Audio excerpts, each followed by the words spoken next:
The Hawks just had one of their closest best and fairest races in the club's history. In this video, we're going over the results and my predictions I had for the night. Spoiler alert, I got most of them right, so let's get into it. G'day guys, AT back with another video now. The Hawks just had their best and fairest last night, and if you haven't seen the results yet, stay tuned because we're getting into them right now. Firstly, we're going to have a look at who I predicted in that position and then who was actually selected in that position. And then at the very end, we're going to compare the lists and see how I did. So let's get into it.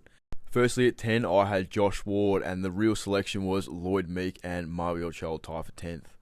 I had Chol just outside the top 10 at about 11 or 12, so I feel like for the most part I got this pick right. At 9, I had Jack Ginnivan, and the actual selection was Nick Watson. Nick Watson is the only player I did not have in my top 10 list, so this is very interesting. In the 8th spot, I had Blake Hardwick, and the actual selection was Jarman Impey. I knew Impey wouldn't finish too high. Most fans had him top 5, but like I said in my prediction video, he had a pretty slow start to the year, and unfortunately, that definitely costed him.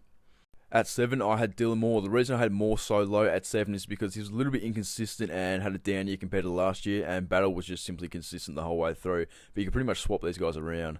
At 5 and 6, I had Lloyd Meek and Jarman Impey, and the real result was Hardwick and Ginnivan tied for 5th. You could basically swap these two pairs around, and I was pretty close. At 4, I had Nuke, and the actual result was Newcomb, who finished 4th. I pretty much had this as a certain lock in my prediction video for Nuke to finish 4th, so yes, this is the first 100% accurate one I got. Now for my top 3, I selected Josh Battle, and the actual selection was Dylan Moore. A little bit surprising. I thought Moore still would have finished high, but I didn't think he was going to have as good of a season as he did last year. I thought just compared to last season, he would have been a bit down compared to Battle, who was just consistent all year and obviously made the All-Australian team. But yeah, congratulations to both guys. You could pretty much just swap these guys around in my prediction video, really, and it would have been fairly accurate. Now for the top 2, winner is Gunston and Amon is the runner-up. I had it the other way around in my prediction video. I had Amon first simply for the fact that he played an extra 3 games. It was easily our most consistent player. He actually won the most consistent award as well, which I predicted, so I got that one right too. And then Gunston, he was just too good. He had multiple bags. He only had 1 goalless game out of his 20, averaged 3 goals a game over 20 games, and made the All-Australian team, obviously. So yeah, I think Gunston is well deserving. And look, I got them wrong. Obviously, I had Amon 1, Gunston 2, but I had them both in the top 2, so I think it's fair enough for considering how close the overall race was. So I feel like I'm happy with those predictions, to be honest. Now let's have a look at the top 10 and my predicted top 10. So obviously Gunston and Amon top 2. I'm very happy with that one. Newcomb at 4, which is a lock, like I said earlier. Now, the back half of the top 10, let's get into it. In my prediction video, I did mention several times that I feel like 4th through to about 9th is going to be pretty interchangeable, and I was 100% right on that. The only thing I really got wrong in this top 10 is I had Ward finishing 10th and Watson out of it. Watson ended up finishing 9th.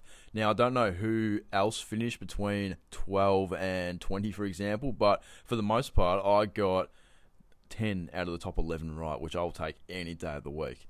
Now with my list, swap around Dylan Moore and Josh Battle, and then Meek and Impey and Hardwick and Ginnivan. Put those two together, swap those two duos out with each other, and my list is pretty accurate. Like, you sort of can't get closer than what I've done, to be honest. And in my prediction video, I sort of put things into sections. For example, I said 3rd through 9th is going to be pretty much interchangeable, and for the most part, it was. My selections from 3rd to 9th, which is 7 spots, were 100% accurate, other than the fact that you pretty much just swap out Nick Watson for Josh Ward, and then Lloyd Meek was only 3 votes behind Watson. So for the most part, I'll take this any day of the week. I feel like I did quite well in this prediction. And just some other things I got correct. Obviously, the top 2, I had Nuke finishing 4th. I got 10 out of the top 11 correct. 4th through 9th being interchangeable, that was 90% accurate. And then 3rd through 11th, everything I said was pretty much accurate. So yeah, comment down below, let me know how I did, let me know how you did, and if you look at my list and go, hey, this is actually pretty good, he sort of knows what he's talking about, I feel like that's worth a subscription. So yeah, comment down below, let me know, and yeah, thank you for watching. Absolute gas.